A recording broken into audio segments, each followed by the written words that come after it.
go pee pee in the pool.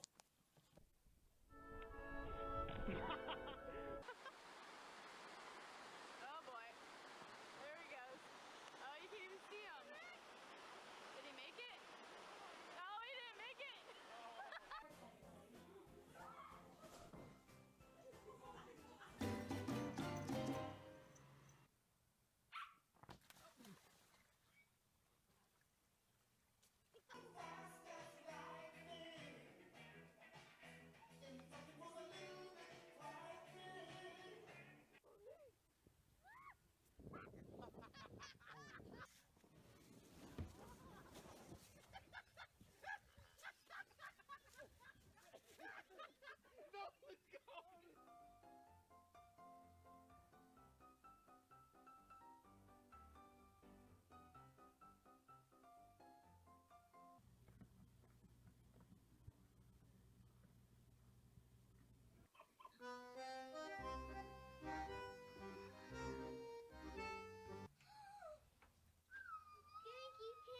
Yep.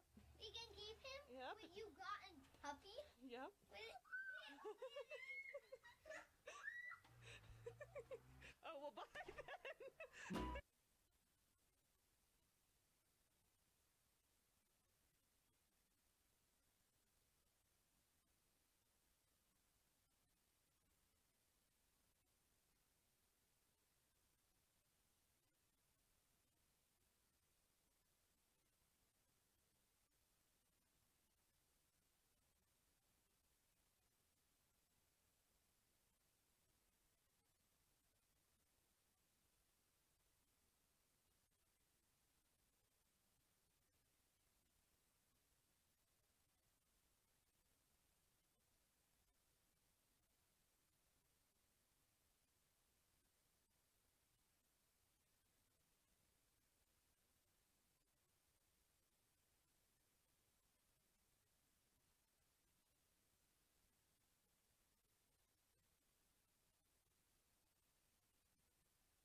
It was a very fateful thing that happened when I was applying for a detail job at a Ford dealership.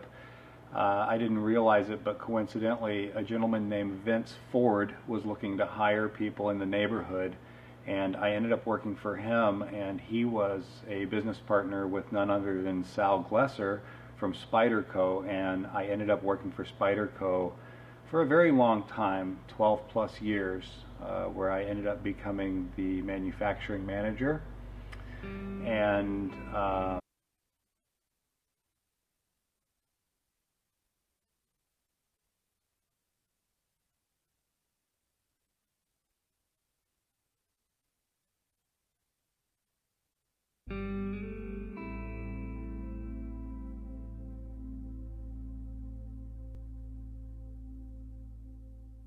it was a very fateful thing that happened when I was applying for a detail job at a Ford dealership. I didn't realize it, but coincidentally, a gentleman named Vince Ford was looking to hire people in the neighborhood, and I ended up working for him, and he was a business partner with none other than Sal Glesser from Spyderco, and I ended up working for Spyderco for a very long time, 12 plus years, where I ended up becoming the manufacturing manager. And after my course had run there, I moved up to the Pacific Northwest to work for none other than Tim Wegner and the folks over at Blade Tech.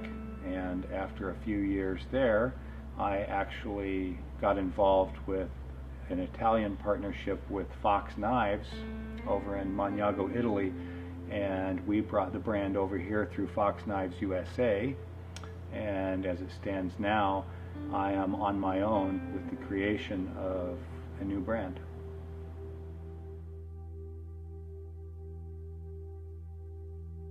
You know, if you've ever seen a sculptor with a piece of clay and a knife, if you've ever seen an artist with a brush and a canvas, it's very much that same way with a knife maker and a belt grinder. Last year, I made close to 20,000 knives.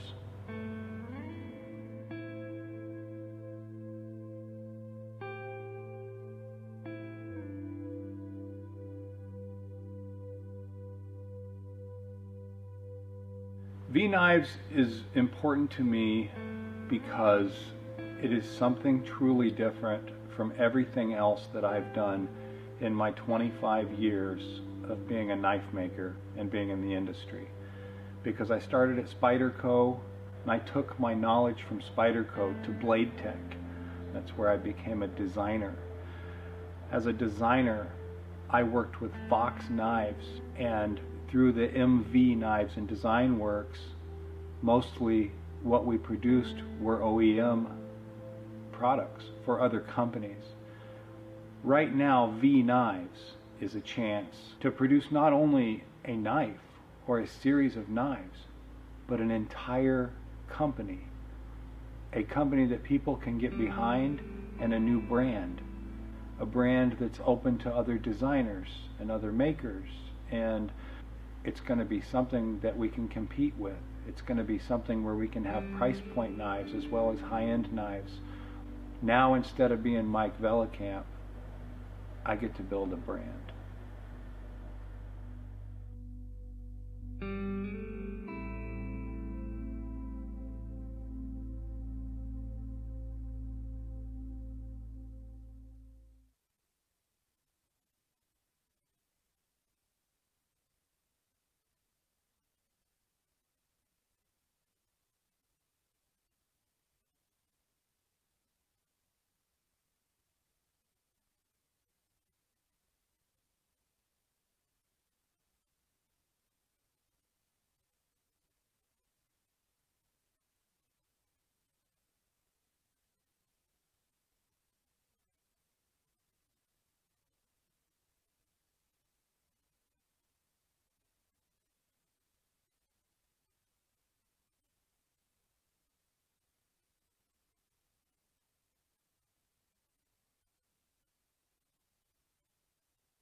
It was a very fateful thing that happened when I was applying for a detail job at a Ford dealership.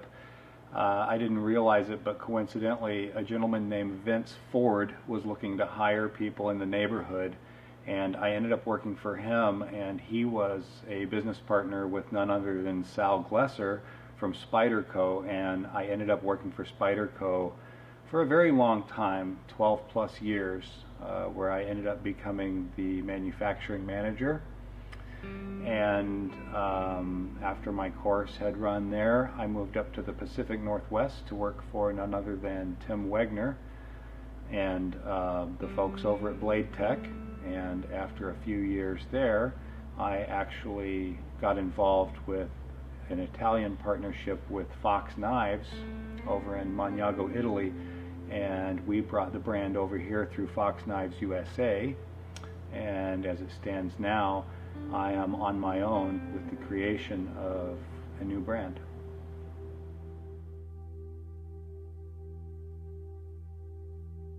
You know, if you've ever seen a sculptor with a piece of clay and a knife, If you've ever seen an artist with a brush and a canvas, it's very much that same way with a knife maker and a belt grinder. Last year, I made close to 20,000 knives.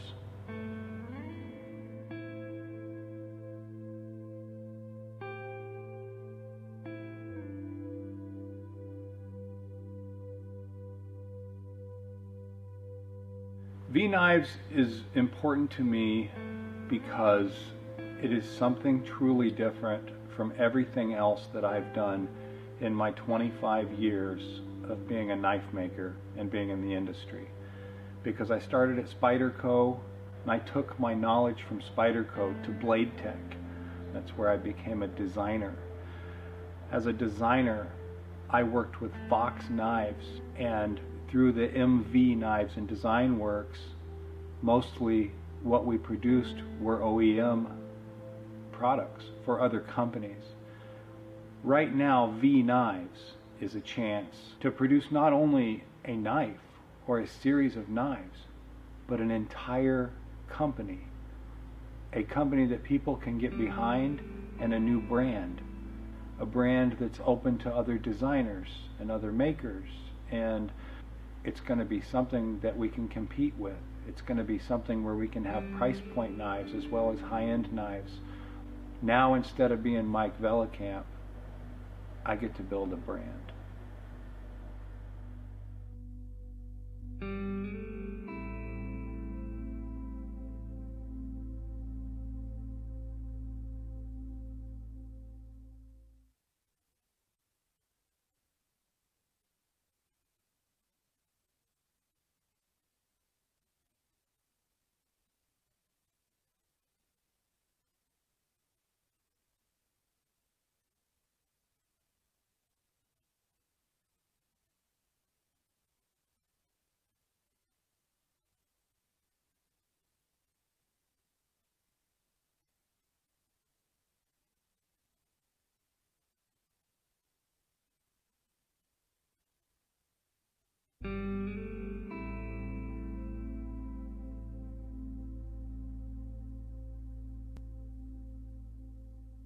It was a very fateful thing that happened when I was applying for a detail job at a Ford dealership.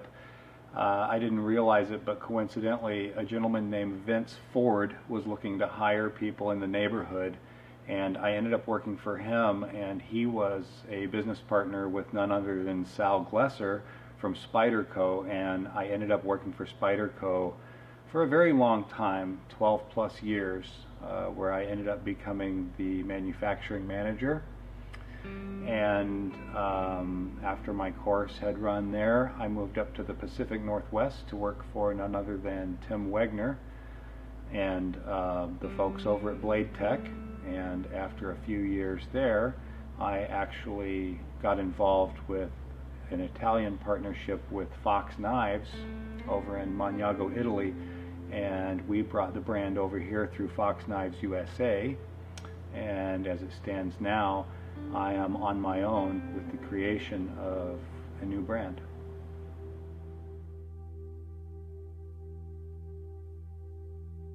You know, if you've ever seen a sculptor with a piece of clay and a knife, if you've ever seen an artist with a brush and a canvas, it's very much that same way with a knife maker and a belt grinder. Last year, I made close to 20,000 knives.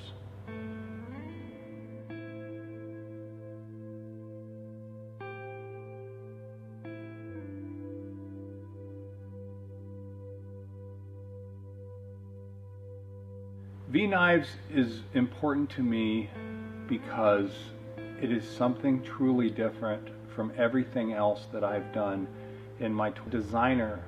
I worked with Fox Knives, and through the MV Knives and Design Works, mostly what we produced were OEM products for other companies. Right now, V-Knives is a chance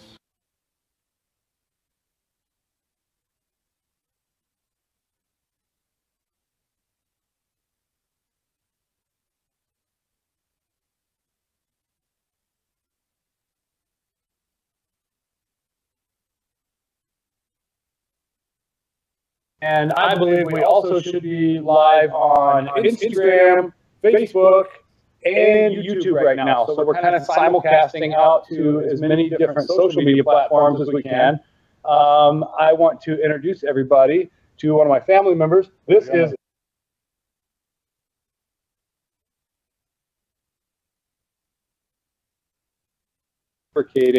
and he makes gym equipment.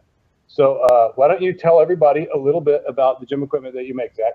Well, I just make anything. Speak up, Zach. Make anything you need, really. Just made out of mild steel, heavy equipment. That's about it. Okay. So some of the stuff I saw on your Instagram, it's Vellekamp Customs, right? Vellekamp Customs. Vellekamp Customs. Some of the stuff I saw was like the trees that hold the yeah, we make that hold the weight trees. Okay, what else? You told me something about some sleds. You make sleds. Pull-up bars, sleds. Now, when you say sled, you're not talking about toboggan. You're talking. You have to talk louder if you're gonna not talk running to down these the folks. hill. You got weights all on the sled. You strap a harness to your back, pull it down the street in the grass. Okay. All right. Yeah. And do you also make those things for like football, like when people for blocking? Do you make those kind of things? So there's tackle that. Dummies, anything. Tackle dummies. Yeah. Okay. Is that also kind of called a sled? Don't they use something? Okay. Yeah. All right. Cool. See, I know a little bit more than you thought I did about that shit, huh? Yeah. Yeah. Anyway, any of you guys that want to check out Zach Vellekamp, we're just going to form a whole big, huge Vellekamp family full of fabricators. We'll start with Nives and just move our way down the line to welding, right? So any of you guys that want to check him out on Instagram or on Facebook, his Instagram is Vellekamp Customs. Same spelling as my name, obviously. And then where can they find you on Facebook, Zach? I actually don't have a Facebook. Don't have a Facebook? No, okay, well, good luck stalking him, ladies. I'll get right on that. You get right on that. Yeah, okay, so for now, you can just go through Instagram, and then how else do people get a hold of you? What if they want to buy something? You can get a hold of me on Craigslist. My email is zachvellekamp@yahoo.com. I'm on. Say it slower. zachvellekamp@yahoo.com. Okay. ZACH. Okay, now Zach's time is finished. That's it. I wanted to introduce him to everybody, and I wanted to give him a chance to talk about what he makes, because I think that it's very important, especially when you're young and impressionable, and when you're doing something that really makes a difference, and you're crafting something with your hands, and you're trying to generate your own income. I think it's very important to be recognized for that. I'm one of those people that is less scholastically educated, obviously, and a little more culturally and industrially educated, meaning that it's been largely part of my vocational skill set that I've gotten from not being scholastically educated that has actually propelled me into the place that I am in the industry today. So I always like to recognize that, not just family members, anybody out there that's fabricating stuff with their hands, anybody out there that makes stuff. I don't care if you're an artist and all you do is draw pretty pictures, as long as you're doing something to generate your own income and you're doing something positive for your own life.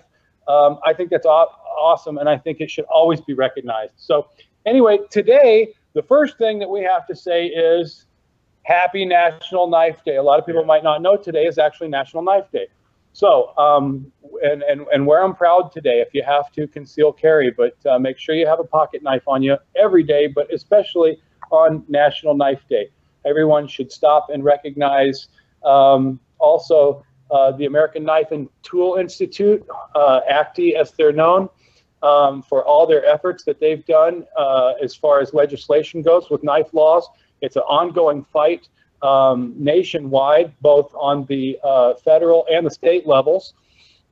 And I know some people are probably like, God, why is he talking about this law crap? I thought we were going to see some knives. You are going to see some knives, but this is a twofold broadcast. And one faction of that is the fact that we are going to celebrate National Knife Day. And so I want to give a shout out to the American Knife and Tool Institute and also kniferights.org, Doug Ritter. If you guys ever have a chance to check out kniferights.org, there's a lot of great makers out there. There's a lot of great companies out there and manufacturers. There's a lot of great designers and inventors out there. But without these people that actually lobby and approach legislation to keep a lot of our knife laws and a lot of our privileges ongoing for us so that we can actually legally carry these type of products, then we have nothing. We're just making illegal stuff. So we definitely want to recognize them. That's American Knife and Tool Institute, or AKTI, or also kniferights.org, and that's Doug Ritter. You can get a hold of those guys online, and I believe they also have a pretty good Facebook presence. So that's that. And now we're going to also take questions from you guys. comments, concerns, if you want to talk about country of origin with manufacturing, materials, blah, blah, blah, blah, blah, blah, blah. Without further ado, we're going to move into our second part of this broadcast, which is going to be showing you the new knife, which we are calling Scuff, but it was originally named Tumbler. So, and the reason was because it has a stone-washed finish, and it has this kind of odd-looking, kind of a tumbled-around texture on the handle of it, almost like, kind of similar to what the Glock Gen 3s were like. So, if that makes sense, that handle texture. But so we called it the Tumbler, and then at the end, I decided, no, this sounds really good. Let's call it Scuff. But anyway, so on Kickstarter, it's called the Tumbler, but we renamed it, called it the Scuff. Right now, we have Michael, who's asking, for some reason, I have to move over here. I'm sorry, guys. Michael is asking, will Canada have a problem with shipping at customs service? Okay, that is a very, very good question. Canada does not allow any knives that they deem as a gravity knife, okay, or any type of balisong, which is a butterfly knife, or ringed knives such as karambits or brass knuckles, or any of that kind of stuff they deem to be almost under what the Switchblade Act is here in America. So you shouldn't have a problem with us. What you need to do is you need to let us know either beforehand, but we should catch it on the order when we find out it ships to Canada. We actually, and every knife, by the way, comes with a wrench.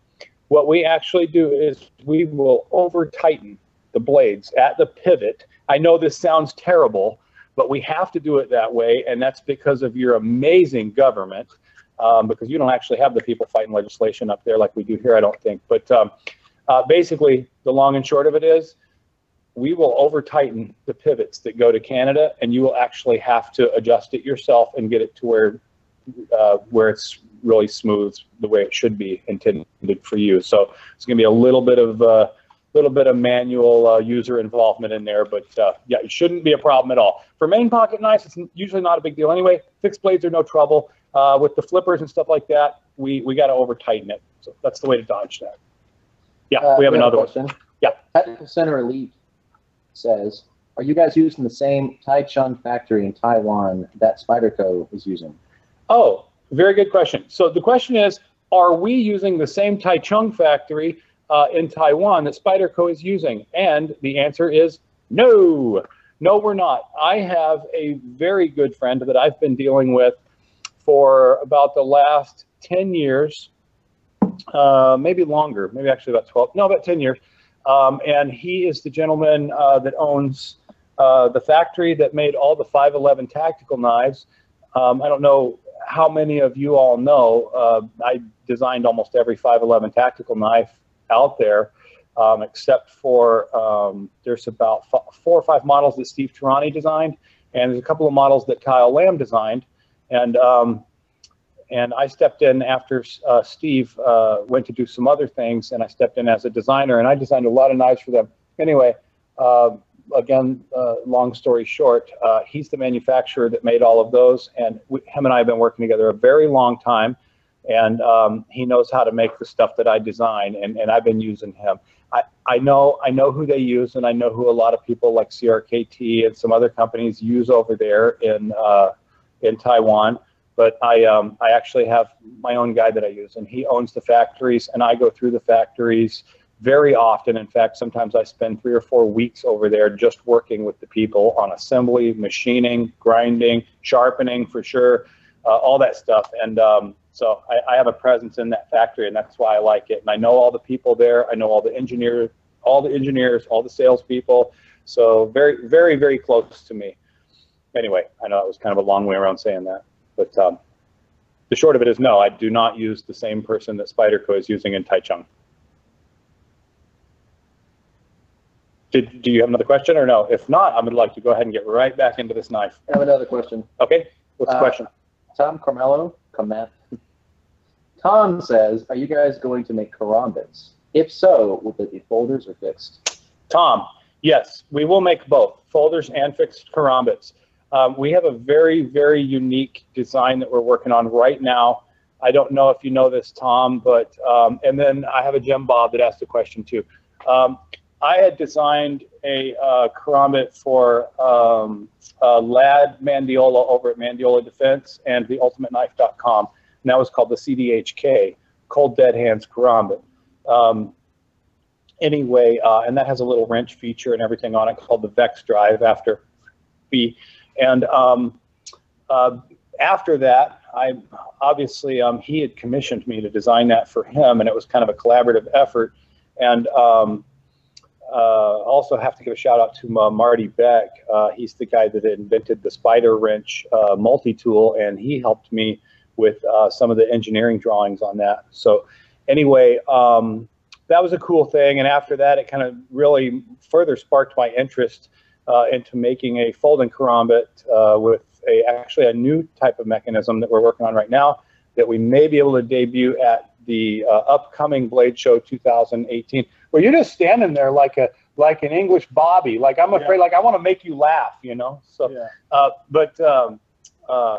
anyway, yes. The answer is yes. We are going to make folders and fixed blades, Tom. Thanks for the question. Before the next question, I have one from Jim Bob. Jim Bob asks, will the knife come with the wrench to adjust the tightness? Yes. The knife will come with a T8 for the pivot and T6 for the clip and scale screws. So, yes, the answer is yes, it will. And I don't want to lie to you. I'm pretty sure. I actually have to go back through all the engineering drawings and find out exactly if it's T8 or T10 and everything involved on each different model. So the off chance that it doesn't have the wrench available with that model and that it just comes with clips and clip wrench and screws, then it's still something you could probably just pick up very cheaply at the hardware store. And let me just say something really quick to everybody out there in the entire, well, not the entire industry, but maybe the 5 people that are watching me. Go get yourself a set of Torx wrenches, okay? It is the year 2017, and it completely baffles me how some people don't have a set of Torx wrenches.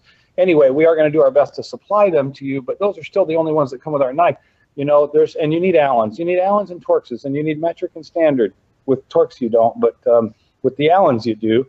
I mean, how are you going to even restring your guitar? I mean, everyone needs some of these. Your bicycle, everything, right? Doesn't everyone need a set of those? You need Allen wrench and Torx, right? For all kinds of stuff. You all right? How old are you? 19. You're 19, and you recognize that everybody needs a set of Torx wrenches. Use them every day. Yeah, of course, yeah. So, what was the next question, Alan? Tactical Center Elite Okay. says, do you watch Nick Shabazz on YouTube? Nick Shabazz. Nick Shabazz on YouTube. Do I watch Nick Shabazz on YouTube? It kind of makes me want to now. Nick Shabazz.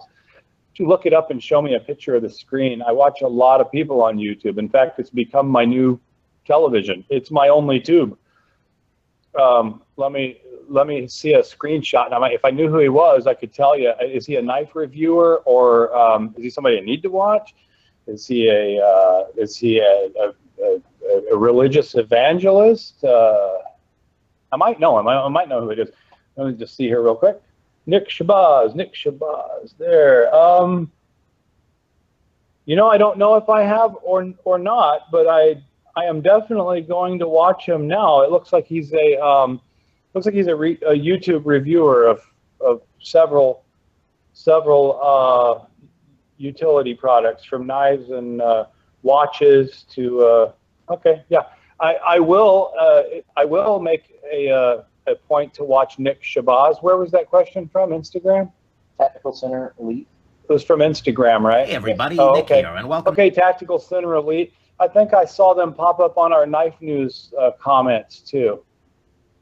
They had actually said some very nice things about us, and I thank you for that. He also said I'll message you a link on Okay. Instagram. Great. Yes, he's a knife reviewer. Okay, we'll check it out. So, guys, I think a lot of people have actually come here because they wanted to see the knife. So we need to show the knife. Let's show the knife. Here's the knife, guys. Now, this is the one knife that is actually out of our product line, aside from our main product line. So it doesn't actually have the waterproof survival case that all the other knives are going to come with. Okay, this is going to be a glossy cardboard box, and I told you all before, it says human made on the end, and I don't give a crap what any of you trolls say. They are human made. Everything that is made by humans is human made. The guys that run the machines are humans. So if you use a drill press to drill a hole, we still recognize that you drilled that hole. Anyway, it says human made on the back, V knives on, well, both sides. There's a V knives and then there's a human made. And then on the top, there's the V knives logo. And then on the side, there's a vknives.com that shows you where to go for the website. So just a very simple box, but again, this knife was made to give away, and to give away to the very special folks that are backing us right now through our Kickstarter campaign. So they're the most special people to us right now because they're, well, everybody's special, but these people actually really came out and they put their dollars forward and they said, we're really going to support these guys. So because of that, and because it was so successful, and we're almost at that $50,000 mark, I think we're at like 43 or 44, we decided as a very last minute stretch goal, if we could get to that 50,000, we would make a knife just to give to those folks. And that's what it is. And this is the scuff or the tumbler. This is a flipper, stonewash flipper. Okay, and this is a great knife. This is a great little knife. I've been carrying one of these around for a little bit just to test it and see how great it is, and it really is great. Again, I have no reason to lie, and I have no reason to try and sell this to you. Why? Because I'm giving it to you for free. I have no reason to try and sell you on this. This is a great little knife. It's a stonewash finish. It's 5CR 14 MOV steel, which is a stainless steel. You guessed it, out of China. It's got a really nice grippy handle there. You can kind of see the texture there. It's kind of almost reminiscent of the Glock Gen 3s. And this is a liner lock construction. And you can see there, it's a really, really nice liner lock. It's got a really great deep pocket carry pocket clip on it. And then again, on the back side, human made is the engraving there. And this is just a really, really stout, great little flipper. I love this thing. And let me also mention, because there's not a lot of people doing this, I'll tell you that for sure, folks. This giveaway knife right here is also on ball bearings. This is running on a set of caged bearings on the inside. That is why this is so smooth. You see other freebie giveaway knives out there, you're not going to see anything like this being given away unless you see it here. I can just about guarantee you that. This thing is so freaking slick, and it's because of that racetrack of ball bearings. Maybe I should show this a little better over to the Instagram folks, just really quick. And this thing is just really immaculate. It's super clean. It locks up really, really nicely, and it's just got a great stonewash finish. Really, really nice sharp edge on it. And this thing, the way it flips on those ball bearings, it just glides out. I mean, it is really nice. Anyway, so there is no price for this knife right now because, why? Why is there no price? You got me. Because it's free. There you go. It's not only free, it's flipping free, right? It's a flipping free knife, Doesn't get better right? than that. It's a free flipping knife. So anyway, and again, I mean, I can't reiterate enough. It's freaking smooth. Will you give that a shot? Yeah. Even a kid can do it. Even a kid can do it, folks.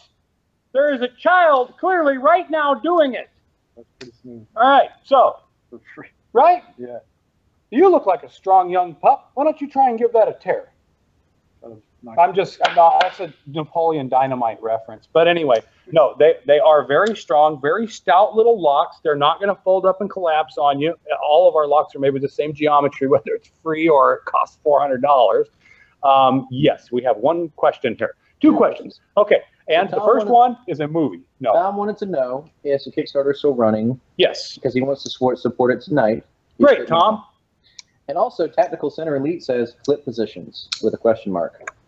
For the scuff or the tumbler. So, okay, the clip position for this is one clip position. This is a right side deep pocket carry.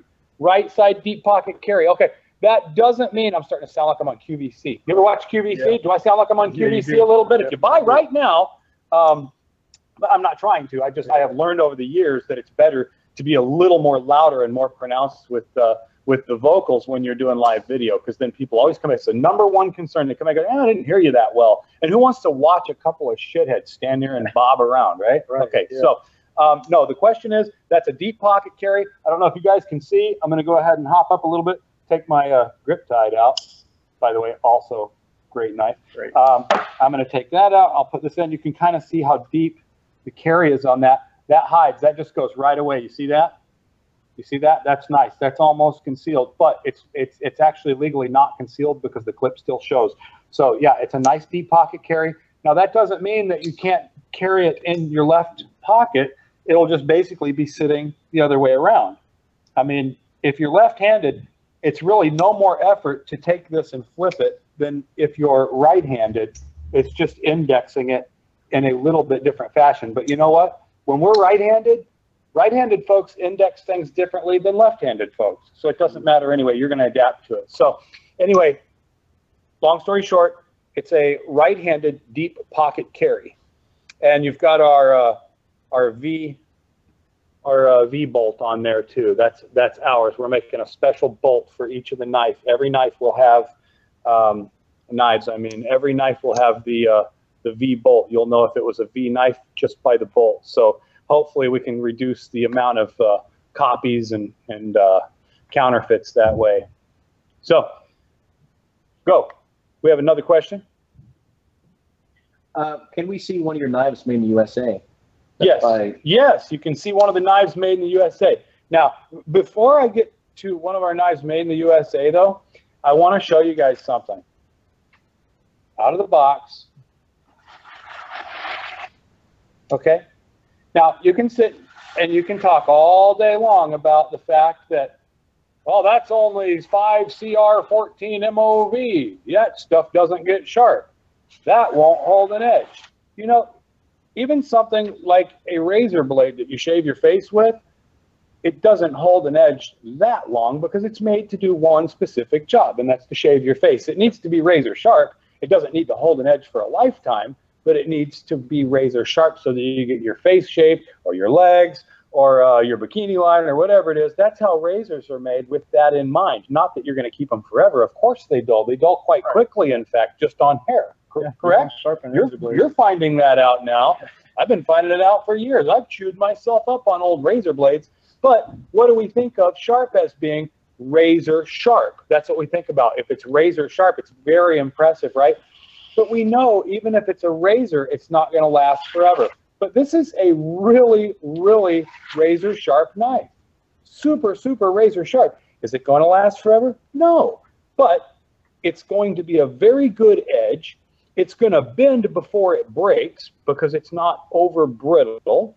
It's not very likely to rust because of the chrome content, and you will be able to sharpen this pocket knife pretty easily. So it's not made out of crappy steel.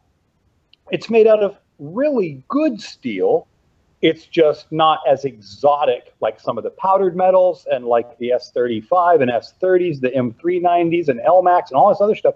But this, for what it's intended for, being a daily carry pocket knife at a very, very reasonable price, by the way, it's a perfect steel. So again, it's about using the materials for the product, for the purpose that it was intended for. We've got high-end knives. We're using S35 VN. We're using titanium.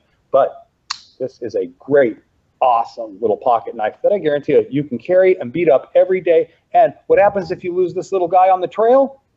It's probably not as big of a deal than if you lose one of these, right? So that being said, and I will go back to the USA knife question. You wanted to see one of the knives made in the USA. I have one here. Oh, yeah, a very, very good point made by Mr. Lampright, and that is you can go to the Kickstarter, go to Kickstarter and search V Knives, okay, VNIVES, and that's where you can find our campaign. If you want to support, and then you will actually end up getting one of these if you make another knife purchase to support us for the campaign. then you will actually, with backing us, you will get one of these for free anyway. Now, the other point that Josh made is, and this is going to be true of all V knives going forward, we will sharpen them for free. If you bought it from us, we will sharpen it for free. Yeah, you can't pass that up. You can't pass that up, right? You can't pass that up. So it doesn't even matter if it gets dull. We're going to sharpen it. If you don't want to sharpen it, send it to us. We'll sharpen it, send it back to you, okay? But I'm telling you what, I'm going to carry this little bad boy around for a long time, and I'm going to use it, and I'm going to beat the crap out of it, and I'm going to cut everything that I can with it, and I'm going to make sure that it's something stout for everybody to carry, and everyone's going to love it. So, yeah, we have one more. Josh made another point that it's free sharpening, but with shipping and handling. So you're going to have a very small fee in there. We got a question. AW Concepts wanted to know, why don't you make everything yourself and keep everything really high end? Why don't we make everything? Why don't I make everything myself and keep everything high end? Okay, that's a very good question that deserves a pretty long answer. With that question, actually, I want to go back to the first question that we had, and that was, can we see one of the American-made knives? Yes, you can see one of the American-made knives. This is the Olympian, and this is one of our American-made V knives. This is G10 handle construction with full 301 half hard liners. 301 is a work hardenable stainless steel. It's a 300 series stainless, much like almost kind of like H1. H1, I believe, is like a 300 series. Anyway, and it's got coarse texture, G10 handles, full liners, very stout, 50 thou thick liner lock, .050. And then you have a thumb stud making it ambidextrous both sides. There's a really nice fuller in there, and then a false edge on the tip, along with a really nice, almost full flat grind, really great edge geometry on this. Anyway, this is a really great stout knife, got some really great jimping points around. You've got one here, and then you've got one here on the finger part for indexing there. And this is just a really great knife. This is US made. This is made right here in our Puyallup factory, Puyallup, Washington, here at V Knives. And this also, I believe, is right around the $175 mark, something like that. I don't know if you guys are getting this. I hope you are. I'm trying to do my best with it to show everybody the knife. Anyway, yeah, and this, I don't have the pricing in front of me, but I believe this is right around that $175 mark. So possibly up to 200. We have another person here. Yes, and he asked if I back an Altered Beast, will I get the tumbler? Yes, you will get it. If you back the Altered Beast, you will get one of these knives. Absolutely free, brother. It's on its way. Back the knife, you're getting one.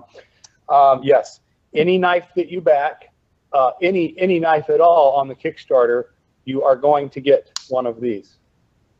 But it's going to be called Scuff probably by the time you get it, because we changed the name. But yes, you will get one of these knives. That is in fact Thomas. That was from Thomas Laird.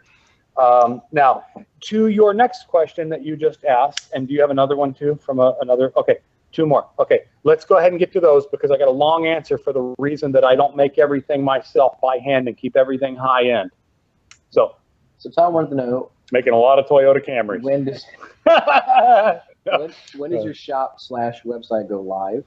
Okay, my shop is not open to the general public. If you email me, I may invite you down here for a little nickel tour of the shop and to hang out on a case-by-case basis, and only if you bring good beer. I'm kidding. But no, actually, I'm not kidding about the beer. I wasn't kidding about the beer. But no, on a case-by-case basis, I may invite people into the shop. In the past, shops and factories that I've been associated with that open their doors to the general public are generally full of looky-loos, and it really starts to be a distraction from the work that we have to get done, which is make knives. Yep. So, and actually everything that gets shipped is shipped from a separate fulfillment center. Even the knives that we make here, we actually send those to a fulfillment center. Then they will be sent out around the world, because I don't stock everything here in my factory. I never will. We will make knives here, and we will probably stock just some custom, maybe mid-tech runs and stuff like that. But for the large-scale stuff, it actually goes to a fulfillment center. So you'll see another address pop up that you get shipped from. Go ahead. Tactical Center wants to know, do you sharpen with a grinding wheel or belts? Oh, good question. I sharpen with a grinding wheel or a belt, and I use all different grits. It depends on the blade type, the steel type, the thickness, and the edge geometry. Most of you guys probably know that I sharpened by hand, these hands right here, sharpened every Spyderco knife that was made in America from 1993 until 2005. Every single American-made knife that came out of the Spyderco factory went through these hands, and I put the edge on by hand myself. I didn't oversee it. I wasn't a supervisor. I hand-edged every one of them, even when I was the factory manager. Most people don't realize that. I sharpened all the Star Mates, the Bob T's. I sharpened all of the militaries. In fact, I sharpened all the first paramilitaries, the Mannixes, all the Spikers. Now, the Spikers and the Dodos, we actually ended up sharpening on a grinding wheel. And that's why I'm talking about this. We had actually gone back to the old way that they used to, like Western cutlery and those old outfits back in the 1800s, the way they sharpened knives on these big grinding wheels, big stone grinding wheels. If you look back in through the old factories back in time, the old black and white photos, the old men standing there sharpening knives. They got a wheel that's freaking 10 foot in diameter, and they all sit there, got a little, pedal and water cooled. And these guys grind all day long, even hand grinding a lot of blades then too. And thinking of that, when we had these recurves, that S curve that Sal put into the reverse S that he put into, like on the Cricket, they also, Eric put that on the Dodo. And there was also that Ken Onion recurve on the Spiker, which was a Spyderco Kershaw collaboration. So really long way around answering your question. We do it both ways, just like I did it at Spyderco. So chances are, if you bought a Spyderco and it was American made between 1993 and 2005, you've already experienced one of my edges. I've done nothing but improve upon that edge now. And the factory that I'm working with right now over in Taiwan just purchased a Catra machine. And so we're going to do a lot of testing going forward. I was really privileged to be able to work with that kind of equipment with Sal over at Spyderco. He is a big, a really, really huge pusher of research and development, and just, I mean, he does all of the research he does on materials and all that stuff that go into their knives. It's one reason why I'm trying to model my company in a lot of ways after their company. Do you have another question? Did you have another one? If not, I want to. Okay, so I'm gonna get to, and I'll get to that other one in a minute. I want to get, and we're good here. So okay, so I do have a little bit of a long answer. I was asked the question, why don't you make everything by hand and keep everything really high end? And so what this would mean is basically having everything custom made. There are several facets to this question, to this answer. One is the fact that these hands have ground a lot of knives, and they're getting really tired of grinding. In fact, right now, about the only thing that they want to do that's real strenuous anymore besides prototyping is play guitar. There's a point when you don't want to sit in front of the grinder all day, every day. And I think after 25 years, I've about hit that point. Now, it doesn't mean I won't. It doesn't mean I don't still hand edge knives and I don't still hand grind.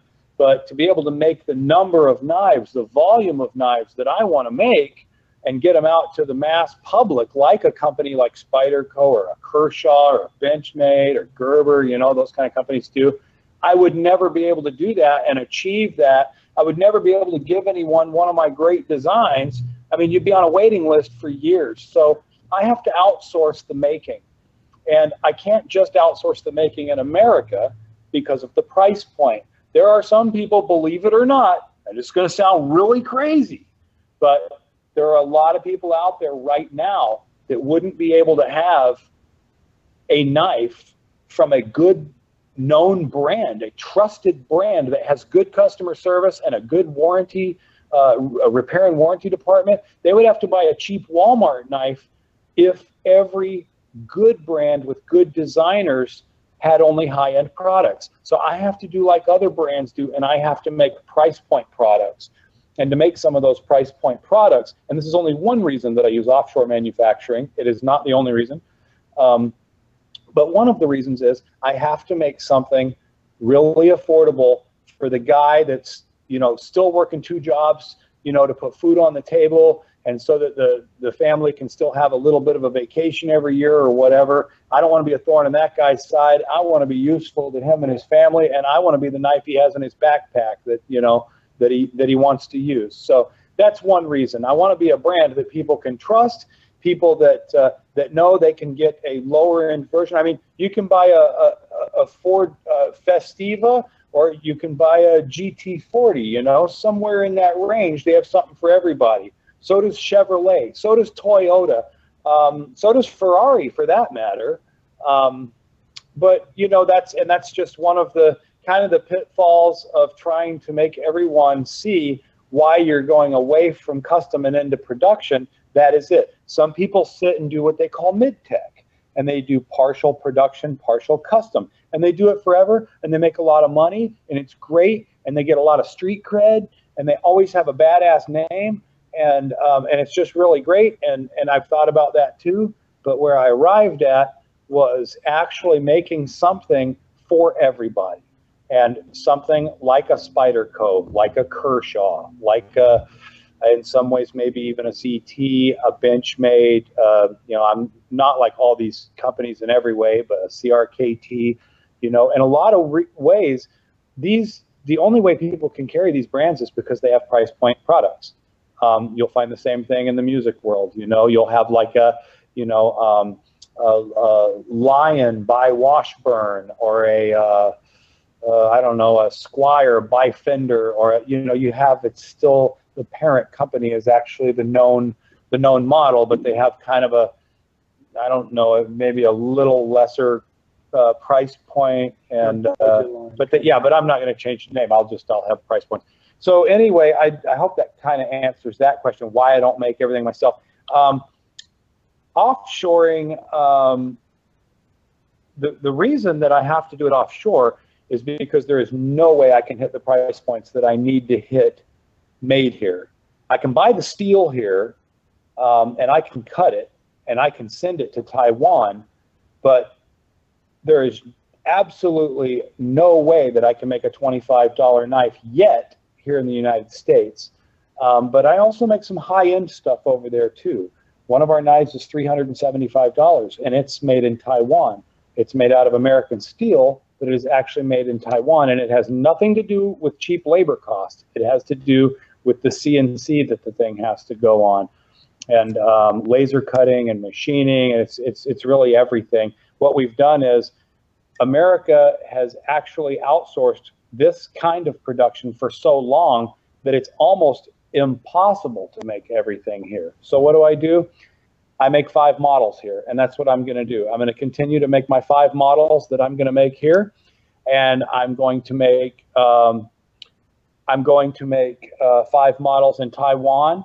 I'm sorry, I'm going to make 7 models in Taiwan, and I'm going to probably make 5 models in China. And I'm talking to my previous partners over at Fox about manufacturing some models for me over in Italy.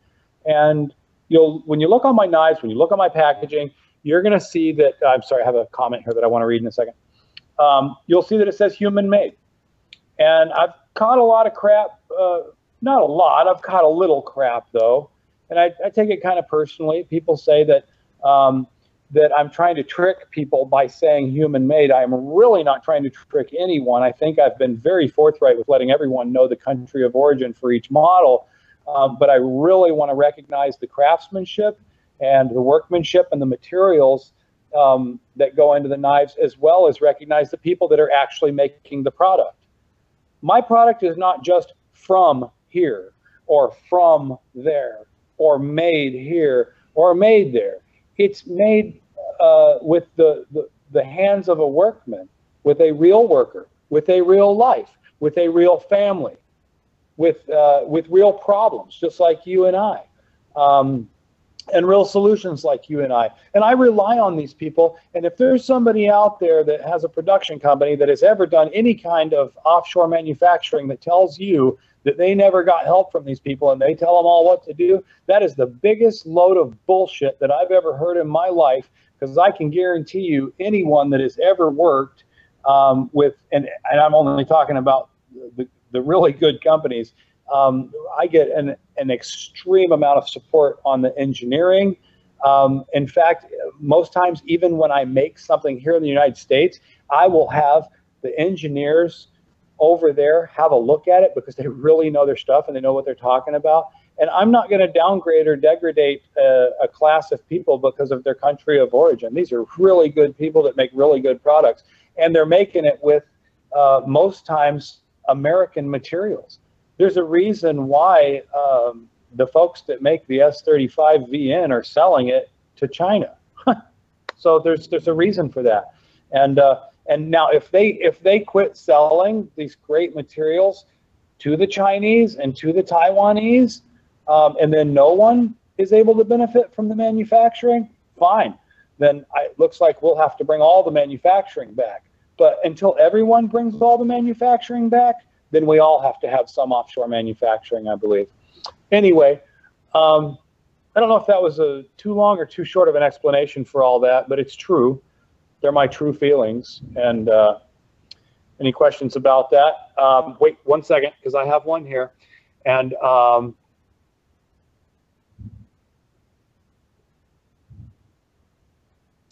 Thomas Laird says, I give you credit.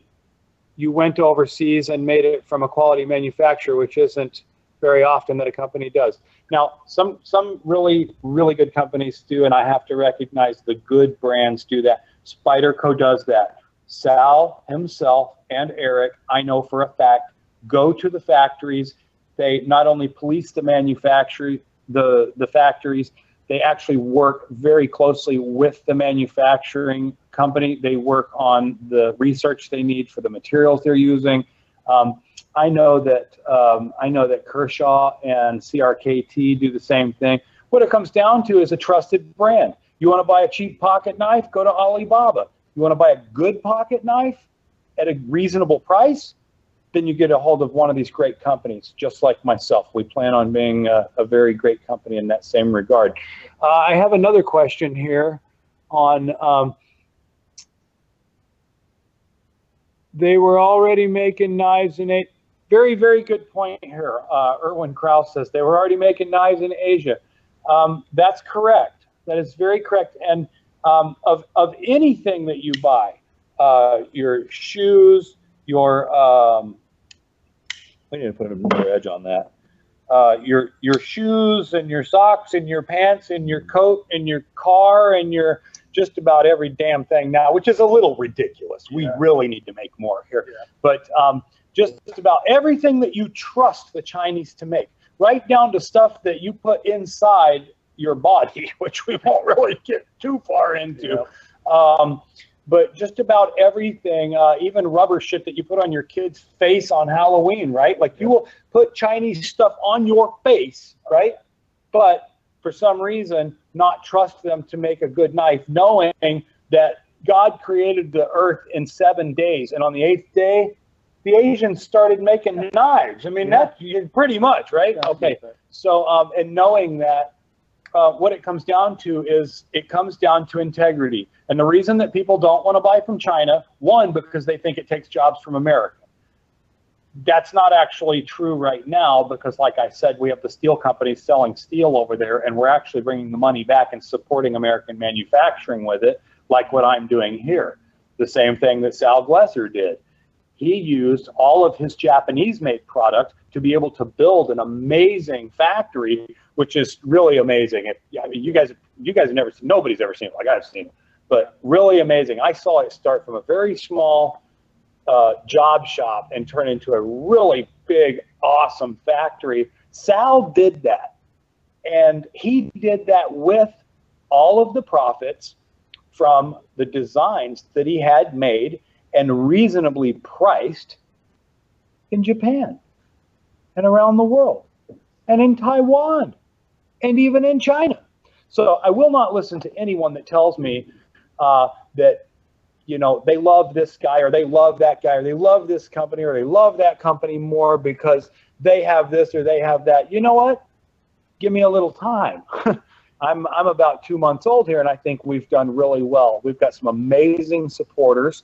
We've got a really great network of people. In fact, if he'll let me get him on camera, I will. But I have a friend of mine, Ken Onion, is going to come over here pretty soon and work with me on some strategic ways to strategize the future of my company. And he has a wealth of knowledge. And him and I talk quite frequently. And he's another person that I really, really admire in this industry. He is just a really good, down-to-earth person, and he will tell you the truth. Ken could be your best friend, and he's not going to lie to you. If you look ugly, he's going to tell you you look ugly. You'll go change your clothes, really. Yeah. So anyway, we have a question. A crap ton. A crap ton. Okay, good. I'm glad we have a crap ton of questions, but I have one right here. Let me close out. I don't know what this is. Okay, first question. Mike, why did you start shaving and stop wearing the cowboy hat? I'm kidding. That's not a question. You start feeling old when you get to be my age, and you just want to make changes out of nowhere. Like, that's why I bought the Lamborghini. No, I don't have a Lamborghini. I drive a Ford. Question. Will you ever make ballad songs? I hope you do. Yes, Thomas, I believe I will. You got to give me time. How long was Spyderco in business before they ever made their first ballad song, which I believe was the Spiderfly? It was a long time, very long time. That company was. Are you yawning? Are we boring you? We're throwing a little music or something? So yeah, it will take time. We're starting up right now. So we are going to do karambits. We are going to do ballad songs. We are not going to do Chinese stars. No. We are not going to do throwing knives. Yeah, that'd be a lawsuit waiting to happen. Lawsuit waiting to happen. Mm-hmm. Thank you. There are certain things that we won't make. We probably won't make double folding Batman knives that you can buy at the mall, right? Anything that you can buy close to Orange Julius, we're not going to make. Yeah. So love Orange Julius though. Yeah. Man, great. Who would have thought? Just put a freaking egg in it, right? Isn't that what they do? Like some egg powder. I think they do. Can we get confirmation on that? Is Orange Julius actually putting egg powder in their drink?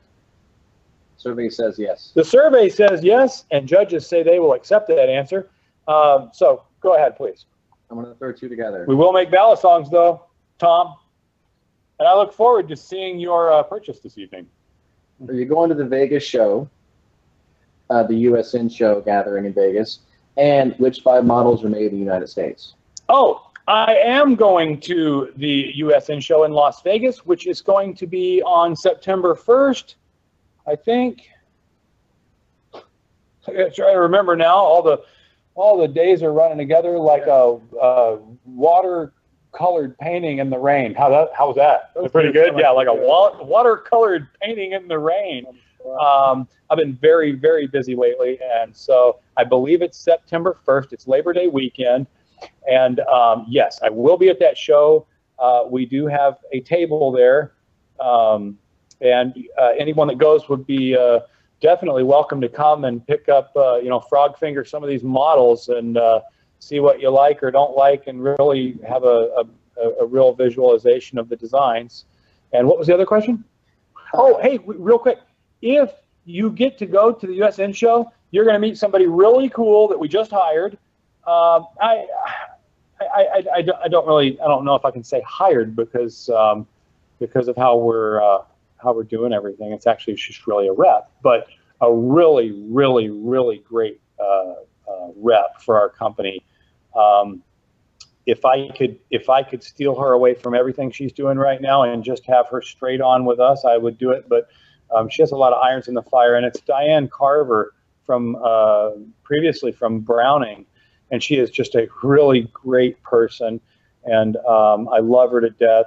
And she has very graciously allowed to work with allowed V-Knives to work with her and really help us promote our brand and possibly help us get into some other places in the industry where we're just not hitting yet. So really, really a great person. And if you show up to the booth, I'm not doing a lot of talking over here to Instagram, am I? Really a great time to just come and meet her and say hello to her too. So what was the another question? Two of them. Yeah, if you have a question, just look at me real weird. No. Comment. Jockman67 loves the t-shirts. I don't know. Who is it? Jockman. Oh, Jockman. Yeah. I remember him from the last broadcast. Hey, Jockman, how you doing? Tactical Center. And thank you. And Tactical Center says, can you make a smaller logo and put it above the cutting surface, kind of like Spyderco? Cut. And by the way, we're modeling our company after Spyderco because of certain very prominent things that stand out about them, like their customer service and things of that nature, and building their U.S. factory. We're not going to copy their models, so I don't want anyone to get the wrong idea here. What did he want us to do? Is that with the engraving? Above the edge. I think that's what he meant by it. Above the edge. I'm actually working on our engraving. Somebody told me yesterday, I think it was this person. Who is that? Tactical Center Elite? Yes. I saw their comment on our it was the Knife News thing. There was a comment on that article, and he said something about the engraving kind of being a little bit big and kind of all over the place.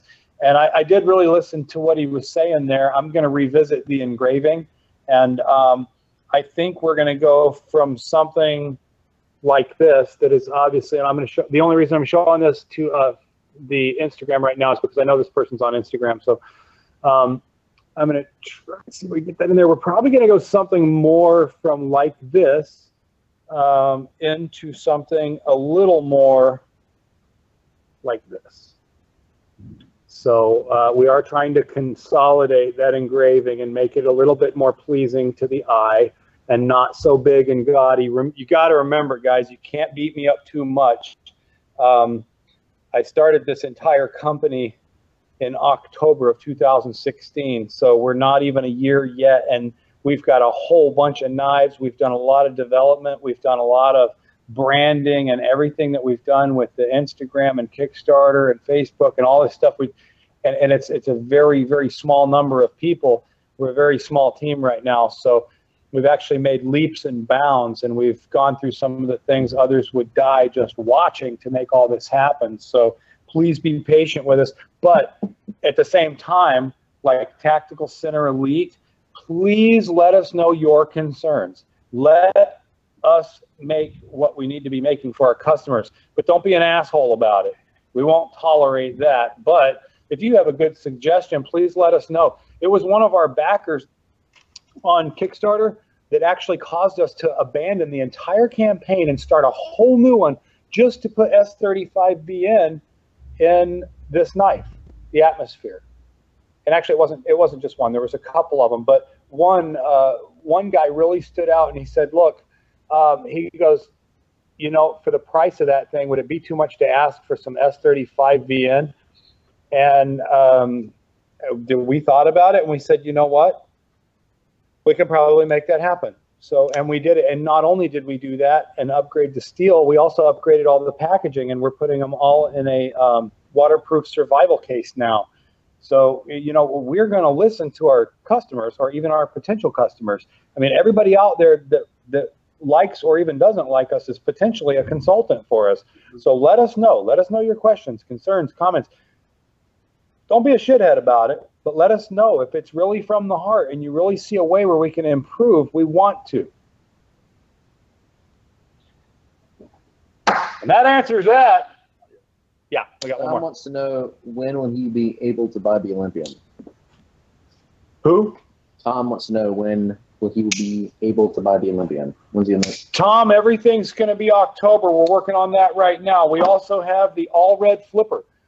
This is also going to be made here in the Puyallup factory, right here in Puyallup, Washington. They also say human-made. I want you guys to notice that even the American-made knives say human-made on them. There's some very bad engraving on that. So, but that sometimes happens with samples. Okay. Even the U.S.-made knives say American-made on them. It's not that I'm putting human-made only on the stuff coming from Taiwan, so that to confuse people. There actually will be a certificate in every box that you get that tells you where the knife was made and who made it, and possibly even a picture of the people in the factory making the knife. So every knife actually will only say human-made on it. And the all-red flipper should be available in October as well. These knives, actually, we have a lot of work to do, Alan. We're just getting started to order the steel and everything. The Olympians will be first, and I think shortly after, maybe even by November. We're shooting for October, but this probably will be the later one, or the latter one will be the all-red flipper. And then we have a couple of fixed blades that we're working on right now that are not named yet as part of our 5 that we're making here in Washington State. And we have a couple of neck knives that we're working on. So those are still in development. I do have one fixed blade that I can show that is also somewhat in development right now and not necessarily ready. I think by October it may be, and the knives are not named yet either. So because they don't have names and they're not fully finished yet, I haven't been talking a lot about them, but you are going to see more about them very soon. So these, all 3 will be available probably in October with the full launch, and some other kind of neat stuff coming up as far as the neck knives and fixed blades. Oh, I have Ronald Yoshida. I'm just going to guess he's Japanese. I'm going to show for him. He wants to see the atmosphere. This is the atmosphere, ladies and gentlemen. This was a question off of Kickstarter, so I'm going to show it on Kickstarter first. This is a really, really beautiful hollow grind, by the way. A lot of companies are not using hollow grinds right now. I love hollow grinds. They just have that really, really nice razor sharp edge. And they maintain it pretty well, too. You guys got that nice little spot. The only thing about a hollow is you don't want to, thank you, Roland. Sorry, Ronald. You don't want to sharpen that hollow grind up too far. Like if you have a belt grinder in your garage, you don't want to go crazy on it. You want it to be either done with stones or by a professional, because if you get it up too high and you start getting into the thick of that blade, well, then you kind of need a regrind. In which case we can do that too, but we don't want to make a habit of it. So this is the Atmosphere knife. These are all titanium scales. You can see there's a lot of contouring that goes on even before the deep machining that goes on for those little pockets there that make it look like what I call an atmosphere. And really nice jimping there on top. A very, very nice blade finish, by the way. I'll go ahead and show this to the folks over on Instagram. Thanks for putting up with me, guys. We're doing a simulcast here with about 4 different social media networks and YouTube and Kickstarter. So there you go. Anyway, the finishing on these is really, really, really nice. Pretty immaculate here. There's also a, and I'll show this to Kickstarter too. There's an insert for the lock there. It's actually a steel insert on the lock. This will be, this one here is 154 cm, of course, but since we've changed it now, will be S35VN blade and titanium handles. Upon request, we can customize the anodization on these. They all have titanium clips, Torx construction, and ball bearing flippers. This will be full IKBS, and man, I'm telling you, these are just great. It's an awesome knife, probably my favorite knife right now. These are $378, which I believe are going to go to $375, and that has to do with the packaging allotment that we had set up. I think we're actually saving a little money. We're going to pass that back on to the customer, and we're going to change the price on these to $375.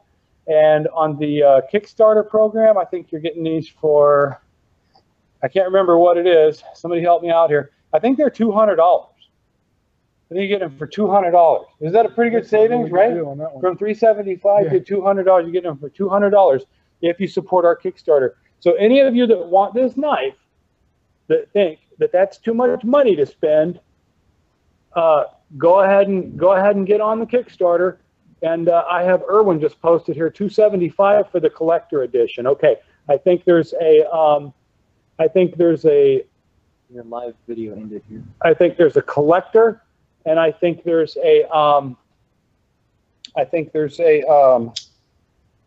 early start or early bird. Yeah. So the early bird I think was 200. They might be gone. I don't know. We have sold a lot of these. So we're trying to get the feedback for Instagram. Hey, can you do a dance for these guys real quick? Just do something. Do something. Let's find out what's going on with our. Huh?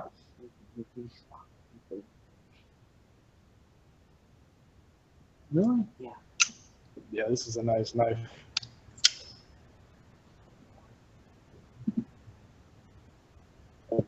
Really? Mm-hmm.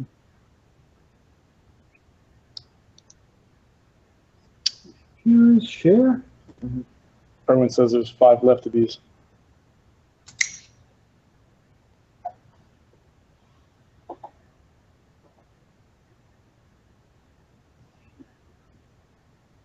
What does Erwin say? So speak up there, Josh. Sorry, left, Zach. He's a twin, so I can do that. Is that 5 of the collector edition? I think maybe the early bird. Really? Yeah. So yeah, I gotta be quick. So there's five left. Are we good now? I don't know what happened, guys. I'm really sorry. We had lost our connection on our Instagram. I don't know what happened. It just stopped recording. So maybe there's a limit to how much live video you can do. Probably. But anyway, like I said, this is way more about the Kickstarter, folks, than it is Instagram. I do want to be there for you guys, and I want to be there for Facebook and everyone else too. But it actually is a little bit more about Kickstarter, because these people are really putting the money up where their mouth is. So we have 2 questions here. See, we had 5 left, and Erwin says they are actually now all gone. They're all gone now. So whatever just happened, it looks like we had a few people take advantage of it that very well should have. And remember, you guys are getting this one too. You're going to get this one if you order any knife, and it could be the Altered Beast, which I believe is the lowest priced, all the way up to the Atmosphere, which is the highest price. Any of you guys that are on the fence about it, you're going to get 2 great knives no matter what you order. No matter what you order, you're getting 2 great knives. You're going to get the tumbler or scuff and whatever other knife that you've actually purchased through the campaign. 2 questions. I got to remember the question because we lost the feed. But Tom said, said, it would be nice in the future if you could work a deal and have a wave opening system by Emerson. Okay, can you say that louder, because we cannot hear your voice because you're way over there and speaking very low. For Kickstarter, can you say that again from back there louder? You don't need to get in the frame. Tom wanted to know, it would be nice in the future if you could work a deal to have a wave opening system by Emerson. Okay, Tom wanted to know if we can work a deal with Ernie to have a wave opening system. Ernie is, of course, Ernest Emerson from the famous Emerson Knives. I have actually worked with Ernie before through the Fox Company and through Blade Tech, and we have licensed his opening feature, catch feature, for knives in the past. And I don't know if it's something that we would go forward and try and do. I know that a lot of people are on that bandwagon right now. I don't know if it's something that I will get on. I have some of my own design features that actually, in a lot of cases, can be used in that same way. It's very tricky for me. Obviously, yes, the first thing I would like to do is to reach out to Mr. Emerson and pay him his due for his design. That is the first thing I would like to do if we decide to go through with catch features. You know, for me, I think that's a really great thing. I don't think that Ernie ever actually designed it to be a catch feature for the pocket so much as actually a catch feature for another blade. And I believe that that was something that he had done for combat, close combat purposes, was to have a blade catch. I don't think it was ever intended. I think that was an accidental embodiment of his whole patent. But that being said, I know that's what people like to use it for now. You're going to get a flipper out of your pocket just as quick. You know, if you get that thing out and you index it, I mean, if you got to get a knife out quicker than that, you're dead anyway. I mean, to tell you the truth. Now, I do see the benefit for women and children. Of course, children aren't allowed to carry knives, which is a little preposterous to me too. Because when I was a kid, I had a pocket knife, right? Well, no, you know what's funny? One time, my mom took my pocket knife away. I cut myself a little cut. It wasn't that sharp. My mom took my pocket knife away, and she goes, "That's it. You're not going to have a knife for a long time." Boy, I got her back good, huh? I got her good, Mom. And you know who you are, Mom. Yeah, I got her back real good. Yeah, I see it. I said it's, yeah, that keeps. Okay, what would the tumblers retail price? So Thomas Laird asked, what would the tumblers or the scuff retail price be? Okay, I have no idea right now, because we had planned this just as something to kind of celebrate our $50,000 mark. So we kind of rolled it all up into the funding. But he wants to know what's the value of this thing, and that's a good question. I know what I'm actually buying them for. I know what the maker's charging me and what the import and landed cost is, I think. So I could say, to tell you the truth, I think the retail on these would be probably right in with the grip tied knife. Yeah, this would be right in with the grip tied. I think these would be about $40. It'd be about a $40 knife. Okay. So I think that's very safe to say, because I think it would be about $40 retail if we were going to retail this knife. So very good question though, Thomas. I would want to know that too if I was getting something for free, wouldn't you? Yeah. Like what's the value? What's the real value of it? Yeah. So I would say retail value is about $40. I'm very, very comfortable with saying this would be a $40 knife. And to tell you the truth, I think that this is going to be a knife that we're actually going to make and put on our website now, because a lot of people really like this knife. Everyone I show it to is like, man, can I buy one of those? So I'm like, well, you can get one for free. Just go buy another knife. So do you have another one? I have two.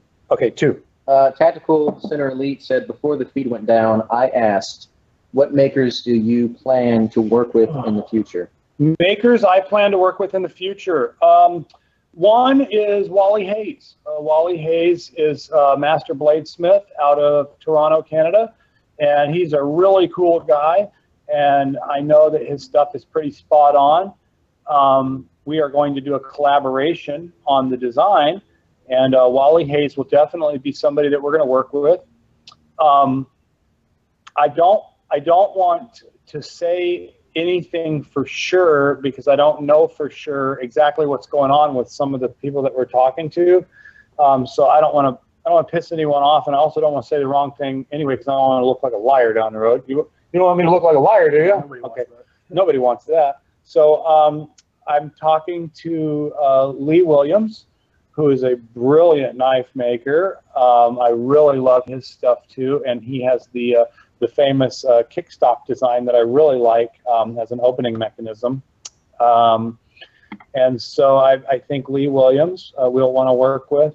I think obviously I have another buddy that he's pretty exclusive with his designs for another company right now, so I don't know if he's going to end up designing one for us, but I really want him to. I really want to do a collaboration with Ken Onion, but we'll see. I mean, I've worked with Ken a lot, and it's basically mainly been on manufacturing and mid-tech stuff, and obviously the Rain kitchen knives, and a lot of stuff I've worked with him on as far as making, but design collaboration we've never done, and I would just really, really love to be able to do that. I'm not going to guarantee anything. But those are definitely some people. And, you know, I'm going to keep my eyes and ears open and just see who I think is out there that's not just influential, but also has a good heart and a good design. If that answers your question. We had another question. Will there be a knife building kit for kids? A knife building kit for kids. This person probably knows me. Who asked that question? AW Concepts. Sounds like an idiot. No, I'm just kidding. You know, so yes, yes, we do have something in the works for future, but that's almost kind of secret squirrel stuff. So it's probably not something I'm going to address here. But yes, there is a system that, ironically, that I've been working on to be able to deal with that. But yeah, so. Is there any other questions? Anybody else have any other question? Come on, hit me with it. I got 21 people watching here, and do we have anyone on Instagram watching me, or they all get tired and go home or back to work? Huh? Good. Well, okay, that's somebody, so that's a yes. Does anybody on Instagram have a question? And Josh, please, Josh is actually the guy that's responsible for producing this whole thing. I could call him my producer. He kind of is, right?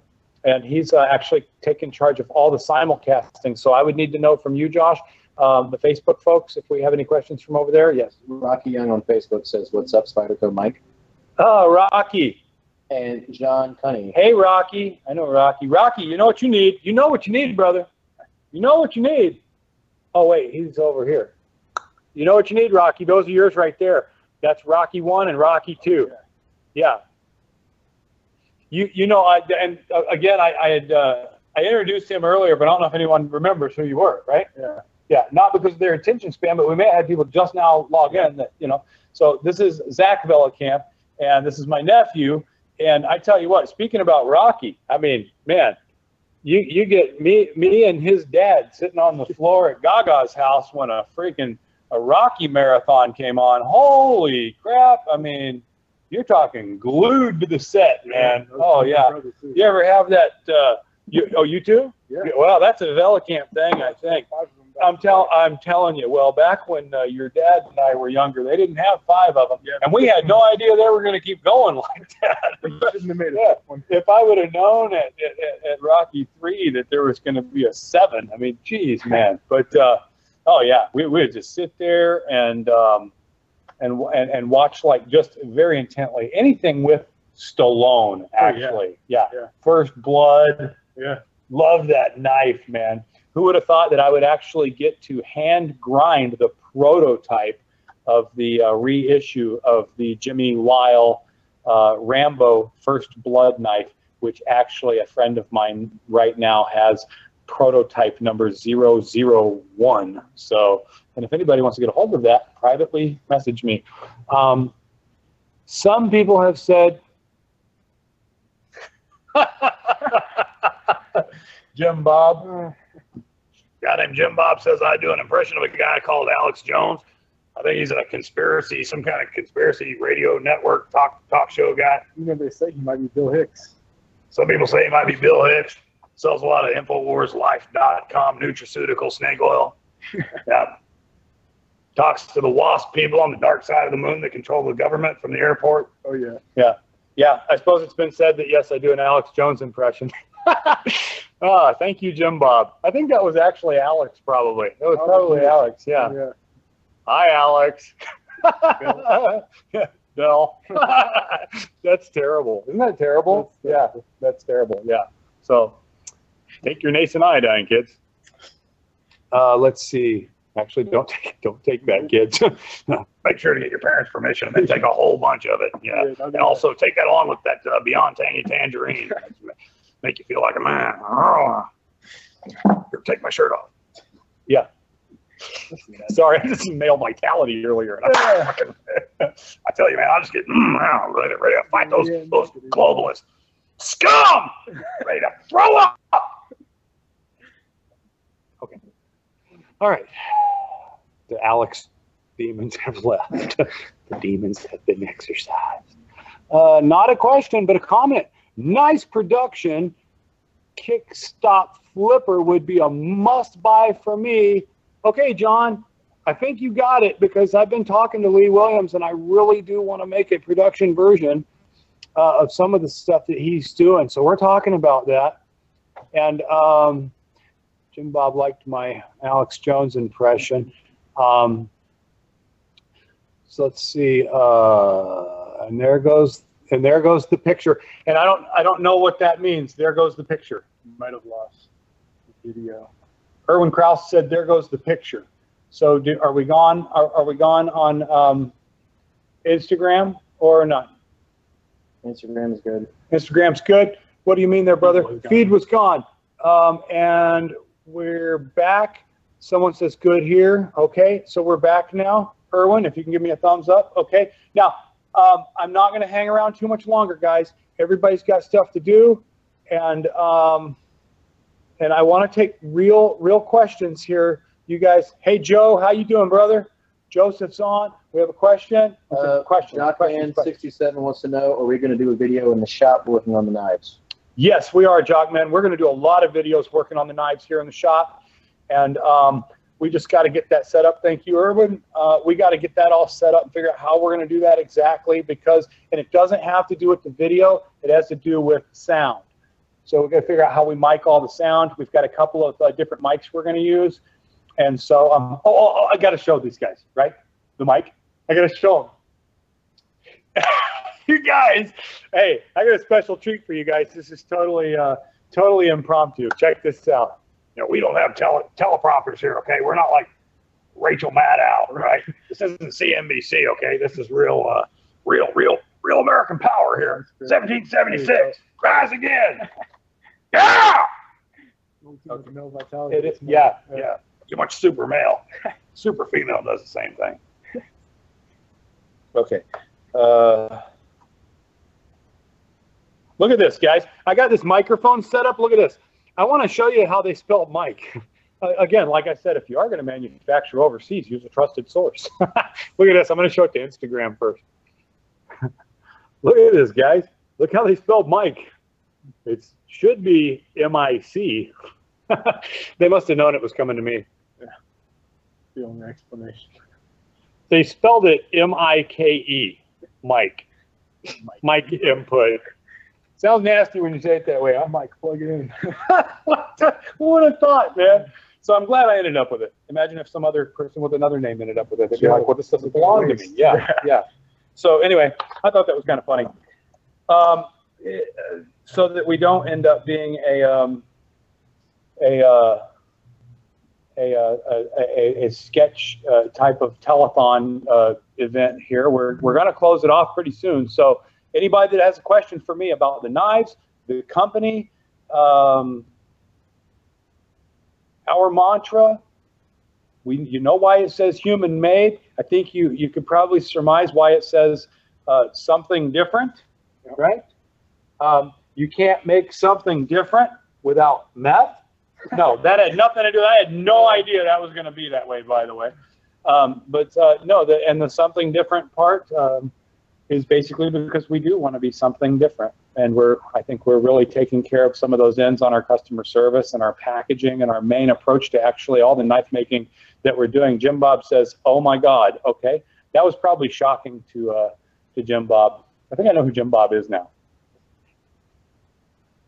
So if there's no more questions, like, I don't want to sit here and bore people to tears. I'm sure you guys, let's just start showing knives. The Altered Beast, okay? This is part of the program. The Altered Beast. You like that? You go ahead and say it. Go ahead and say it, Zach. Yeah, all right. It's actually one of my favorites, too. And there it is. That's the Altered Beast. This also comes in blaze orange handles. Let's go ahead and get that over to the good folks on Instagram.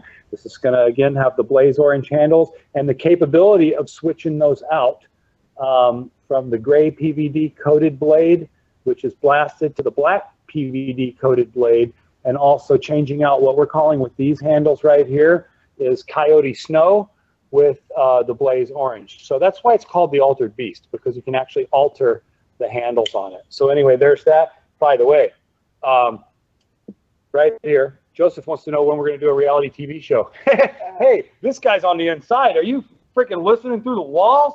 No, we're probably not going to do a reality TV show because we're all about knife production, not TV production. And those. Talk about Yes, I do. Yes, I do. Thank you. Yes, thank you. I do have something big I want to talk about.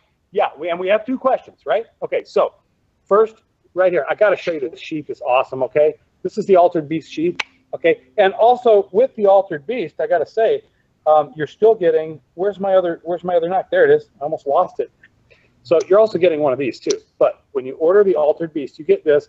You get the quick connect, quick disconnect mounting system. And then with every one, see that little V right there? That's a sharpener. Every single one has a sharpener with it. Isn't that awesome? Who does that? Okay, who does that? I do that. That's right, I do. Now I'm really starting to sound like QVC. Okay, and for the very low price of, and what you also get, don't order yet, folks, Rush $12.95 to Omaha, Nebraska. Okay, check stores for details. Prices may vary. Void where prohibited by law. All major credit cards accepted, please. No COD. All right, never practice that, huh? Right. So, that cocaine starting to kick in. No, so when you order those, obviously, you get one of these. Anything that you order from us on our Kickstarter campaign, only on Kickstarter campaign, can you get one of these tumble or scuff knives. Okay, go to those questions, and I've got to show something really cool. I got to show something really cool. Maybe it's not that cool. So when does, okay, go ahead. I'm going to throw 2 questions together. 2 questions. They're both okay. from First syllable. Release, no. Okay. Yes. Trader and Knife Trader. Okay, let's go to Knife Trader first. They haven't had a question yet. What Knife collaborations Trader. are you going to be doing? What collaborations are you going to be doing? What collaborations am I going to be doing? Well, as I said, I am doing one with Wally Hayes, and that will be a tactical fighter. And I am doing one with hopefully Mr. Williams, but we're not talking about that really right now too much. What do you have there? What do they say? Are you going, same guy, Knife Trader, are you willing to work with brick and mortar stores and do exclusive limited? Of course. Yes, of course we are. I have always been somebody who has been a really big pusher of that idea to work with brick and mortar stores and work with anybody to do exclusive. The only thing is you have to do quantities. You have to do volume. So we can always talk about that. If you're a dealer, please get a hold of me individually and separately from this broadcast. You can find me on Mike at VNIVES, Mike at VKnives, quite simply, or you can email sales at VKnives or info at VKnives. We will get back to you, and we're definitely interested in doing exclusives and collaborations, but it will always have the VKnife logo on it because we are first and foremost branding ourselves. Yes? Technical Center wants to know which facility is making the U.S.-made knives. He says he may have missed it. Say again. Which facility is making the USA-made knives? This facility. This facility is making the U.S.-made knives right here, Puyallup, Washington, Unit 4. Like I said before, we're not really open to the general public, but on a case-by-case basis, if people want to come by and see what we do, I'm happy to walk you through the place. It just has to really be scheduled out because we're getting very busy. So what we were going to talk about before that we didn't do was we were talking about manufacturing, right? We were talking about country of origin and why it just is the way of the world that not everything is made in one country or on one continent or in one state, right? Or one tribe. There are several places around the world where things are manufactured, right? You want a badass sports car, where do you go? Italian. Italy. Yeah, that's okay. You said Italian. You go to Italy. You want a badass sports car, right? Or maybe Germany. I mean, they're pretty good right now. I mean, yeah. Besides Dodge is going to own them all anyway. But yeah, exactly. So, but you go to Europe basically if you want a badass sports car, right? Yeah. Somewhere else. Yeah, and now what if you want a good fuel economy car that you can just go drifting with? Well, that's Japan. Right? Yeah. You want an Acura, don't you? Don't you want an Acura? Or what's the new one now? What do you want? Subaru? Sure. I don't know, but anyway. So and there's and then for a grocery getter, probably want a Ford or a Chevy. Yeah. Suburban or an Expedition. And if you're a daily driver, I mean, just depends on where you live, what you do, what your income is, what your budget is. There are several reasons why we have manufacturing all over the place, okay? Why do we use Egyptian cotton, right? Why do we have Indian silk? You know, all these kinds of things. There's a lot of reason why we manufacture all around the world. And trust me, I'm not the only person doing it. But the reason that I wanted to say this is, one, this is a good representation of, watch it, Alan, watch it. No, I'm kidding. Everybody, quick, give me your money. This is a very good, and of course mine's a little customized. This is a good representation, and oh yeah, shout out to Crimson Trace on that laser. It's a good representation of a price point product that's built in Austria. Okay, so this is Austrian. Why are you looking at me weird like that, Alan? Why are you looking at me weird? So this is good, huh? What? I'm in the line of kidding. This is Austrian manufacturing, great manufacturing, again, as on some of our knives. You have fiberglass reinforced nylon handle, and you have stainless steel. Anyway, I've got mine really nice and polished there, just the way I like it on the sides, and it actually has to do with the way my holster kind of scuffs it. I use my gun a lot. I live in a rough neighborhood, but no, I don't. I hardly ever use this thing. But anyway, and that's my Glock 19, but made in Austria, and I love it. Oh, I'm going to show the folks on Instagram, because I know a lot of folks there like guns, and theirs aren't as nicely polished as mine. Actually, there's some really cool work on Glocks I've seen on Instagram, so that in no way is a cut to you guys. But anyway, so that's my Glock, and that's Austria, right? Okay, so can you hand me something made in China? Yeah. Okay, thank you. This is made in China, guys. Look at that. Good old Chinese manufacturing. Now, a friend of mine, actually, show you guys some of this Chinese manufacturing. Very accurate, by the way. I love this Chinese manufacturing, to tell you the truth. I wanted the Russian version, and my buddy got a hold of a few of these with an estate sale, and actually I had him, he's a really great guy. In fact, he's an old war veteran that was downed in a gunship, and I do a lot of work with him with a special group of people. Very, very cool people. Anyway, and he was able to take the wood stock off of it and give me this really cool OD green tactical getup, and I really like it. I think it's cool. It's got a collapsible, adjustable stock here. I just used the iron sights on this thing are awesome, but obviously 7.62 by 39s, AK rounds. I love it. Anyway, so this is Chinese manufacturing. Obviously, I got a great price point here. I got a great firearm that's really accurate. So this is China. We just showed you some Austria manufacturing. And so let's here, take this. And if we could see, let's see something American made here. Thank you, sir. This is American made. This is another favorite of mine here. And this is my AR-15. This is my 5.56 or 223. And this was made in America. And actually made by the gentleman that I was just talking about that was downed in that gunship as one of the survivors. And you guys can see it on Instagram there. Yeah. So, and these are just a couple of representations that I happen to have in my car. And I thought, wow, it'd be kind of cool to bring those in and talk about them as far as dealing with country of origin. Not to mention, hey, how many people get to turn on Kickstarter and see cool toys like this, huh? Anyway, go buy our stuff. There you go. So anyway, obviously, just to reiterate the fact that there are several countries of manufacturing, and there are a lot of needs for several countries of manufacturing. We can't just make everything here. So anyway, if we don't have any more questions, I'm going to go away. And if we do have more questions, I'm going to take a long time to answer them, as I usually do. What can we? What time is it? What time is it right now? What time is it? It's 8, no, 2:30. 8. You're from Texas, but that's not that far away. Okay, so we're what? 2:29. Okay, so we're 2:30 in the afternoon, Pacific Standard Time, and we're in the V-Nives factory. And there is a reason why I only show this backdrop right now. And just like the other gentleman asked, yes, we are going to show the manufacturing of all the knives. If you spin this 180 degrees, all you see is factory stuff everywhere. I do this so it's clean. Go ahead. We have 2 questions. 2 questions. Tom says, how much is the Poseidon? Is it called retail? Retail? How much is the Poseidon retail is $275.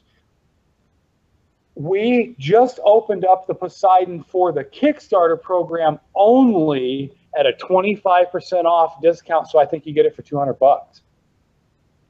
And I think the way it came out at 25% was like 206 or something. So you're actually at $200. I think you're getting even more. We're knocking 75 bucks off, so you're actually getting, gosh, man, he needs more. At $75 off, you're actually getting like 26%. So, to answer the question. Knife Trader Yes. says, what price point do you guys see yourselves being a major player in? You are taller than me.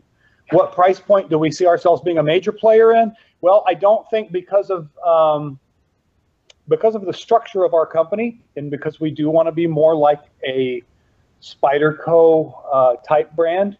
And I really hate to have to keep using them as a reference, but I kind of grew up there, and so that was my introduction into the kind of company I want to be. So I almost kind of have to keep using them for reference. I think we're going to be right in that $100 price point, which, you know, for all you Americans out there, it's $99.99. For some reason, everybody makes their stuff $99.99, $99.95, $14.95. You wouldn't want to go to that full $15, $19.95. You don't want to bust that $20. Well, you're going to when you pay the tax. It's a marketing gimmick. If you go on our website, my knives are like 63, 108, 378. You know why? Someone asked me, I said, why are your knives such weird prices? And I said, what do you mean weird prices? My knives that's how much they cost. I do my manufacturing. I do my distributor. I do my dealer. I do all the markups it takes me so that I can manufacture the product to get to a retail value. Then I take into account a discount that people that sell can offer, which is up to 15% off, and I have my price. That's all it is. It's a simple formula, and everyone that makes stuff uses the same damn formula. Some people mark up 5 times, 6 times, 7 times. We don't do that because we want to bring you the best quality products out there at the lowest price. But no, we don't do that. We use a very simple formula that I think everyone else has been using. I'm not moving the product value up $1 or down $1 to fit into that $19.95. I don't think. I mean, if I have to, I will. I suppose I'll have to yield to my marketing manager for that. But man, it just seems like almost kind of a stupid thing. Yeah, and without knowing about it, people actually buy into that crap. Ask your dad. I'm sure he does. Ask your dad. He's marketing manager with Clear Channel Outdoors. Yeah. That's right. Clear Channel Outdoors. There's a shout out right there, huh? John wants to know if there's any collectibles on the way and when. John wants to know if there's any collectibles on the way, and you're kind of warming up now. Now that we're done. Yep. John wants to know if there are any collectibles on the way and when. Okay, very good question, John. Very good question, John. Every knife. Oh, we're going to do early bird knives are collectible. Yes, this is from V Knives. I know who's doing this. Yes, all the early bird knives are collectible because they are numbered and they have a KS engraving on them. So for the Kickstarter program only the Kickstarter program knives thus far will be collectible. Let me kind of spell out something for you guys that you might not have thought about yet with this whole project. Think about your favorite knife company right now, or your favorite anything company. But obviously, if you're watching me right now, you like knives. That make sense? Okay. Hey, you can answer this too, because you're younger, right? We have a chance to talk to a millennial here, okay? Now what's after millennial? Nothing, right? I know, yeah. No, we're dead after that. Yeah, Hopefully. right. Yeah. So think about your favorite anything company, whatever it is. Just think about it in your mind right now. Watches, knives, camera equipment, computers, car, whatever it is. Think about it in your mind right now. Now, and if it's a knife. Obviously, it's going to hit probably a little closer to what we're doing here. Imagine that you had been with the company since their very first project, their very first campaign, their very first products, their very first anything. And you knew the owner and the founder on a level that was completely ground level as a startup, where you actually had his damn cell phone number, and you had input into the process, into the products, into the design, the collaborations, all that stuff. Are you thinking of that brand right now that you like a lot? Now imagine that you were there in the beginning and you got number 00 whatever, right, collectible series. The thing would be worth a fortune, right? Not that that's the reason that we're doing it. It's not the entire reason, but it's a way of not just saying thank you, but really saying thank you to people that support us. It adds value. You're right. It adds the kind of value that you can't, it's almost priceless, because they will be priceless collectibles in the future going forward. You imagine, and we're not going anywhere, by the way. You imagine 25 years from now. Let me put it this way. When I met, and happy birthday to Sal again. I think I said it last time, but I know that Sal just turned 75 years old. And I tell you what, he's one of the best 75-year-old looking guys that I think I've ever seen. He looks really healthy. So whatever he's doing it right. So I might have to model myself after Sal, not just my company after Spyderco. But when I met him, he was 50 years old. 51, I think. I think Sal was 51 when I met him. Now, man, if I would have had a couple of the collectible models that I had at Spyderco when I was working there as an 18-year-old kid, listen up, 18-year-old kid, if I would have had some of the forethought and the wherewithal to understand where I was actually at, but I didn't know, and I couldn't have known. So here 25 years later, my own foot has been in my butt a few times thinking about the fact that, wow, what a great opportunity I had, and what a great opportunity all you have right now to collect these products from us and be a part of this company, a real part of the foundation, the building of this brand. Let's see. The first and the last of the non-early bird knives are actually signed, which means I use a vibratory engraving tool with a diamond on the end of it, and I actually hand sign each one of those knives. So the non-early bird knives, I will actually personally sign as the designer, and that will be the only time that we're going to do that also, unless it's maybe a gift with purchase knife or something at a SHOT Show or something. I don't know. I'm just kind of speculating that as the future goes on, there might be something I sign, but not these. That'll be it. So so that's that. What else do we have? Is there anyone else that anybody wants to know anything else? It is National Knife Day, by the way. This is not just about us. It's about the entire knife community, the entire industry, right? It's National Knife Day. Somewhere, somehow, in some way, everybody should be celebrating National Knife Day.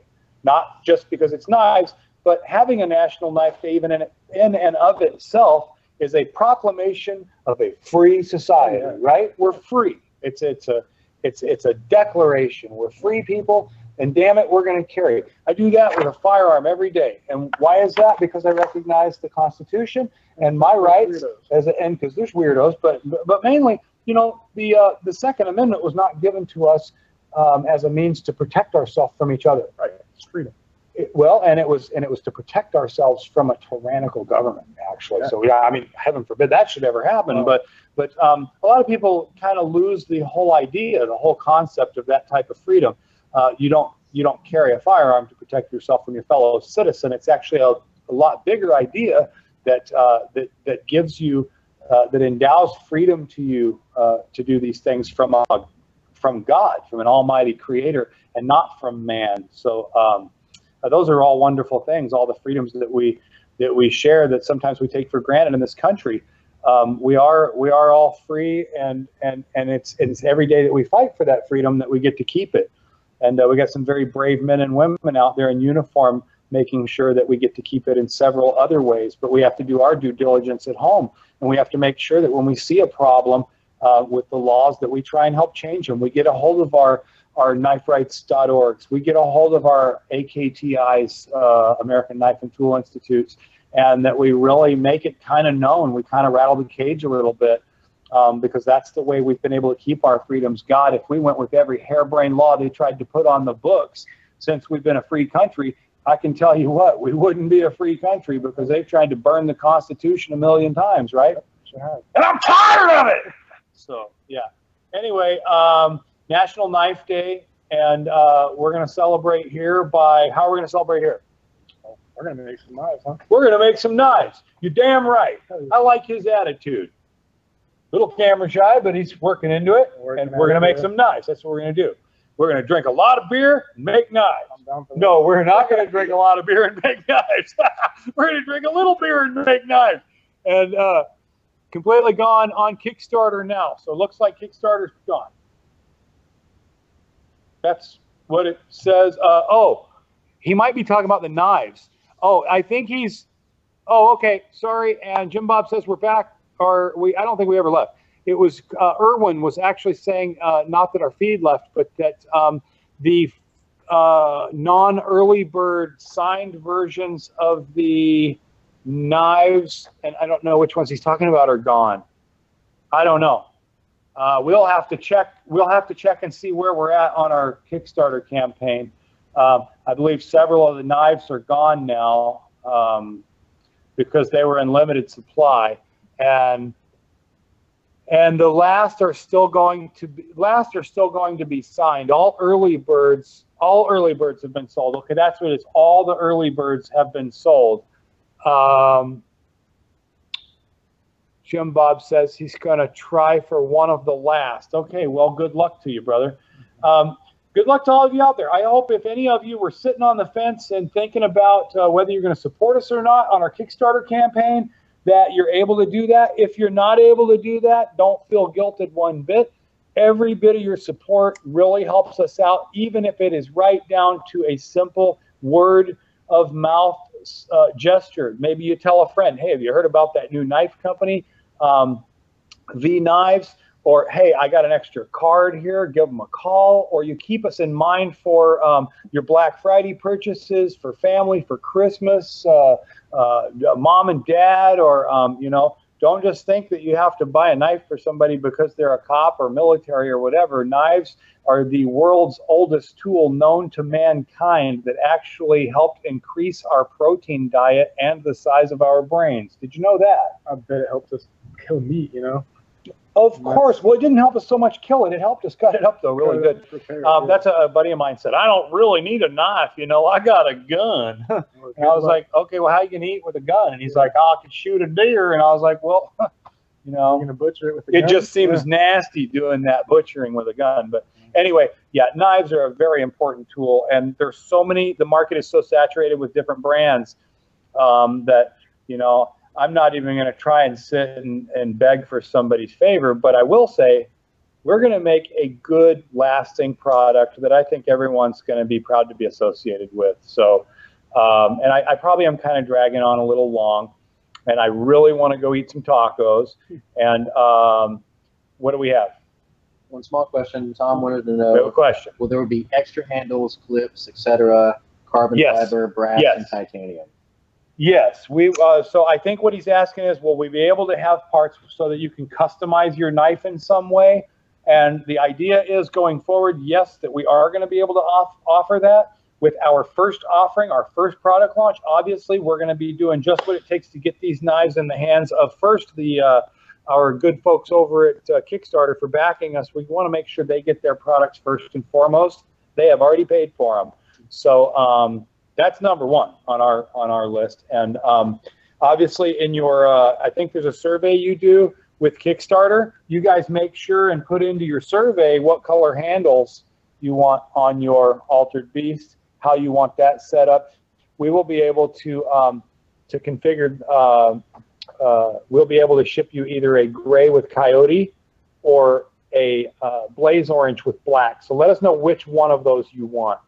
And I think that's, let's see here, we got the $400 early bird set. Now that's a whole set that you get is still available. So there is an early bird still available, but not for individual. That is for a knife set where you get multiple knives. And then remember, you are still getting this one absolutely free. You're still getting the tumbler.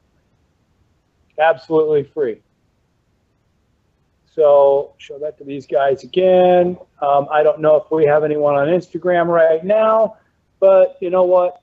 It's just because I can't see all that, right? There's a lot going on in here, but I can see everything on this side. So anyway, look, guys, I want everybody to have a really, really safe and happy and fun National Knife Day. And hopefully you guys will check us out a little more. Go like us on Facebook, please, or follow us on Instagram. Or, you know, like I said, support is not always necessarily just monetary. It's all about, you know, building a brand is a lot about word of mouth too. If you guys want to get our shirts, you can also get those on our Kickstarter program. You can be part of the update feed, read all about it for, I think, $5 donations. And you can just donate $1 if you want. It doesn't matter.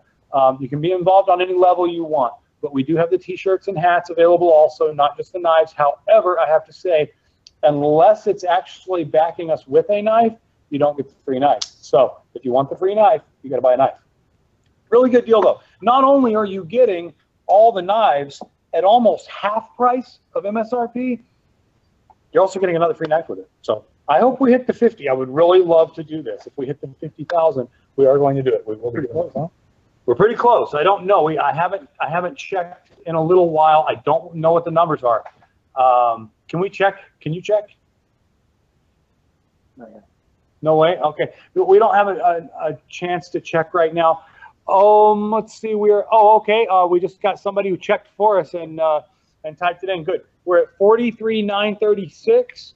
And so we're roughly 44. We need about $6,000. So if we get another $6,000 in the next 5 days, we're going to definitely give that knife away. So let's see if I think we can hit that.